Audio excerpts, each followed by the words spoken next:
My rich, cheapskate husband offers me an old secondhand computer.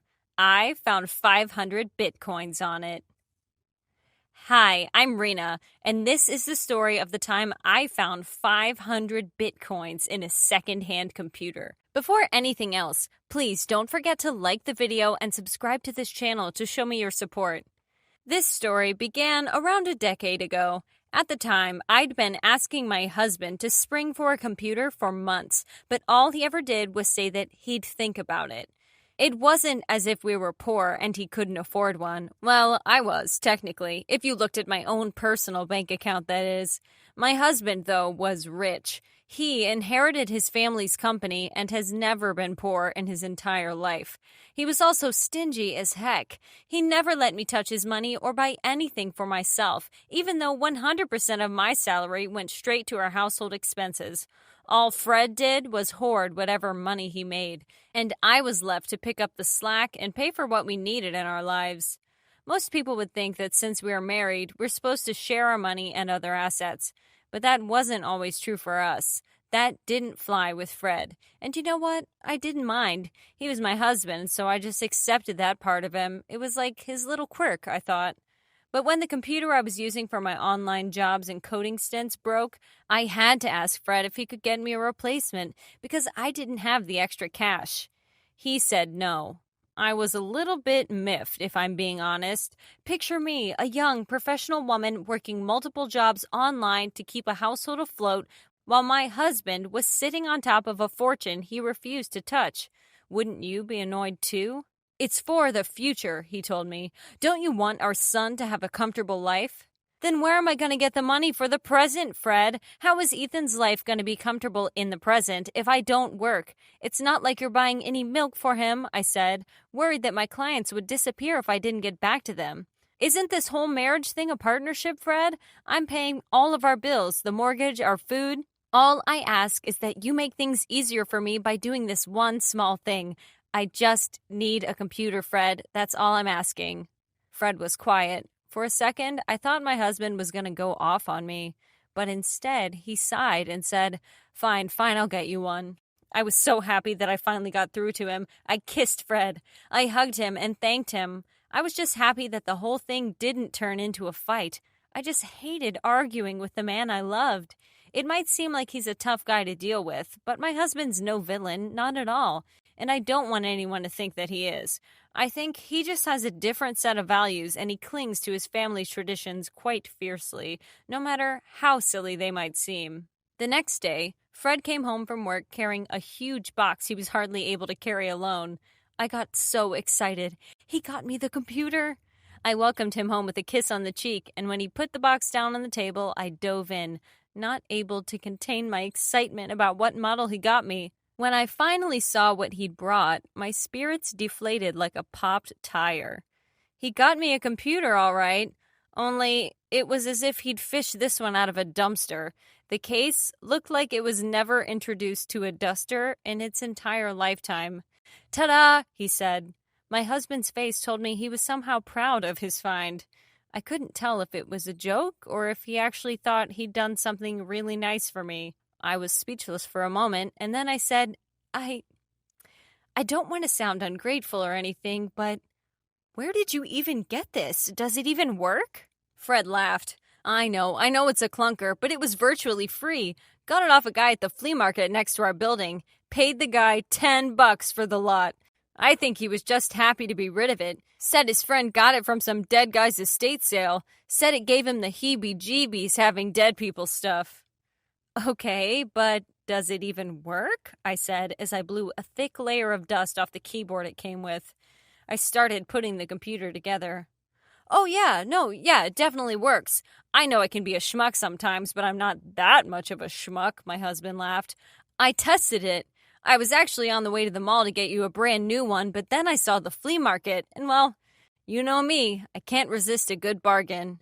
I laughed and rolled my eyes at Fred. You could have gone to the mall and gotten me a new one, I told him. But now I can use the money I saved to take you on a date night, said Fred, tapping his temple with a finger. Oh, yeah, I laughed sarcastically. Very smart. My husband can be frustrating, but he does know how to make it up to me sometimes. If this thing burns the house down, I'm not the one who's going to deal with the insurance people, I told him as I began to boot up the sketchy computer. Fred crossed his fingers for luck. He wasn't wrong. It did work, and despite its appearance, the computer was in perfect order. It was probably even faster than what I used to have. The weird thing was that whoever sold the poor dead man's stuff didn't bother to wipe the thing. It felt weird, almost creepy to look at his old files and pictures that were still on there. What really intrigued me, though, were his notes. In it, he had a bunch of ideas for apps. And from what I could gather, the guy that the computer belonged to was a coder himself. And then I came across a curious passphrase saved in his notes. The file was named Bitcoin Wallet Passphrase. Clearly, his work was not in the field of cybersecurity. Seeing that file made my heart beat fast. See, back in those days, Bitcoin wasn't as big a thing as it is now. Most people wouldn't have even known what cryptocurrency was if you'd asked them. But I did. And to hardcore believers like me, Bitcoin was the future. I downloaded a wallet app and entered his passphrase. And there it was. 500 whole Bitcoins. Is this stealing? I said, mostly to myself. What? Said Fred. Oh, sorry, I said, realizing that I'd spoken my thoughts out loud. You won't believe this, but I just found 500 Bitcoins. This guy, he had 500 Bitcoins. And if I wanted, I can just have it. Bit what? Asked Fred. I explained the intricacies of cryptocurrency to Fred, but when his eyes began to glaze over, I had to say, basically, it's like digital money. So it doesn't exist, he concluded. No, I explained. It does. It's worth like, I don't know, $13 per Bitcoin now? Fred looked up at the ceiling as he did the math in his head, and then he nodded. Not bad for a $10 purchase, he said. So withdraw the thing. Maybe we can put it toward the house. I didn't. I knew in my gut that I had to hold on to the Bitcoins. I knew it was gonna be worth more. Way more. I insisted since it was my computer, I got to do what I wanted with it. I rarely put my foot down with Fred, but this time I did. See, Fred wasn't a big believer of what he called newfangled things. He disregarded the concept of quote-unquote invisible money. He called the whole thing silly. He said paper money could never be replaced or surpassed, and that crypto was just a passing fad and that it'd disappear in a year and no one would even remember that it was a thing. But the following year proved Fred wrong. Bitcoin exploded. The few thousands of dollars I had in cryptocurrency reached a value of $500,000 almost overnight. Well, as overnight as 365 nights can be.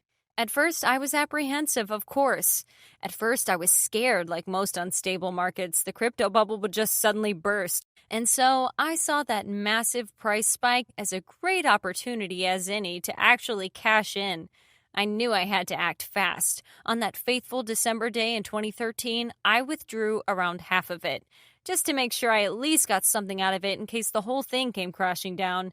You know, that money I used for me and the future that my husband was so intent on securing.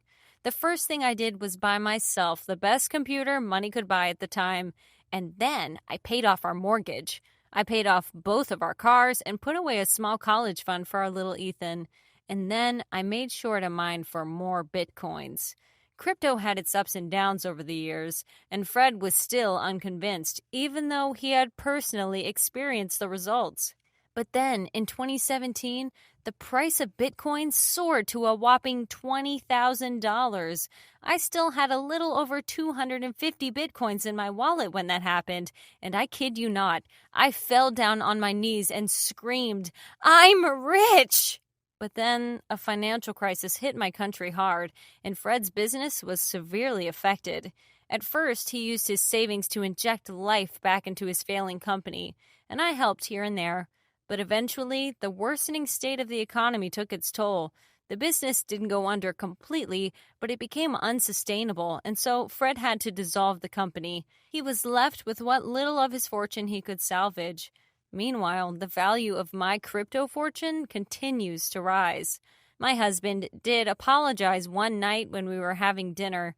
He admitted that he could have been a bit more supportive as a husband. He said he was sorry for dismissing my ideas and for not helping out with the expenses as much as he should have. And then he realized that just because his parents had run their family and businesses the same way for decades, that it wasn't always the only way or right way to do things. I hugged him when he said all that, and I kissed him.